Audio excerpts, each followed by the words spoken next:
In this video, we're going to learn how to create beautiful interactive charts using Python and Bokeh. By the end of this tutorial, you'll know how to build line charts, bar charts, scatter plots, time series graphs, maps, and even interactive widgets, all in Python. So let's start building together. Before we write any code, we usually install Bokeh with pip. I've already installed it, so I won't run it again, but if you're coding along with me, make sure it's installed before moving on. All right, let's get started with our first example, a simple line plot. We begin by importing the modules we need, then we tell Bokeh which HTML file to generate. After that, we create a figure object, which is basically our empty canvas. Then we call the line function, giving it x values and y values. Finally, we use show to open the chart in the browser. Let's run the code together. And here it is, a clean, simple line plot. This is the foundation for everything else we're going to build. Next, let's create a scatter plot. The first steps are the same. We set up our file, make a figure, and then instead of drawing a line, we call the scatter function. Here we pass x and y coordinates, and we also specify the size of the points. Bokeh automatically handles all the rendering. Let's run it. And now you should see a colorful scatter plot with the points nicely spaced out. For our third example, we're building a bar chart. This one introduces something new, categorical axes. Instead of using numbers for the x-axis, we use labels like A, B, C, and D. We give our figure an x range so Bokeh knows these are categories. Then we call vbar, where we pass in the categories and the heights of each bar. Let's run this code, and you should now see 4 vertical bars representing the data. Now let's move into time series data. This example introduces a date-based x-axis. First, we create a range of dates using pandas. Then we create a list of values that match the dates. In the figure constructor, we set the x-axis type to datetime, which tells Bokeh to format dates properly. We then plot the line exactly the same way as before. Let's run it together. And now you can see a nice time series graph, perfect for trends and analytics. In the next example, we make the plot interactive by adding a hover tool. Here, something new happens.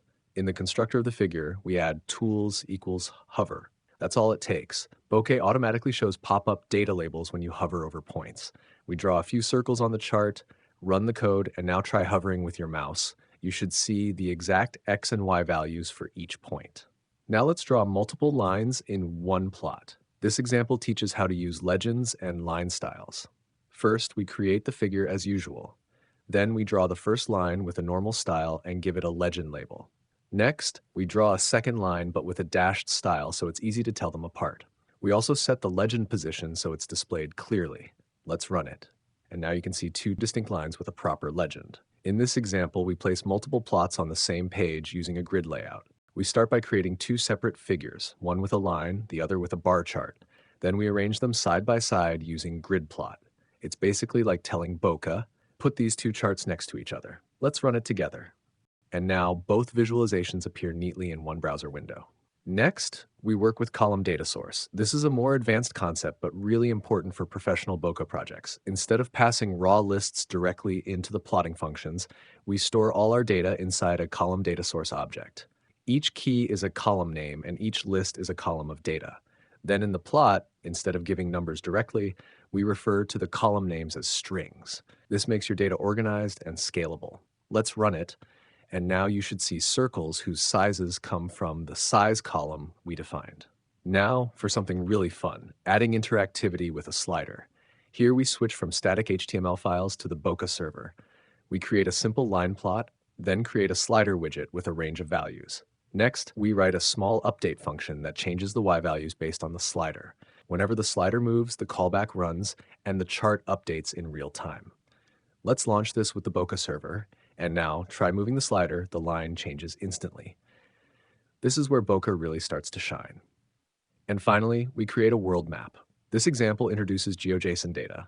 First, we load a JSON file that contains shapes of all the countries. Then we pass that data to a GeoJSON data source. In our figure, we set the axis types to Mercator, which allows geographic coordinates to render properly. Finally, we draw the countries with patches. Let's run it. And there it is, a fully interactive world map that you can zoom and pan. And that wraps up our 10 example Bokeh tutorial. If you enjoyed this walkthrough, definitely check out the courses section. I have a lot of Python tutorials waiting there for you. And if you'd like to support the channel, you can join as a member or just hit the subscribe button. Thanks so much for watching, keep learning, and I'll see you in the next one.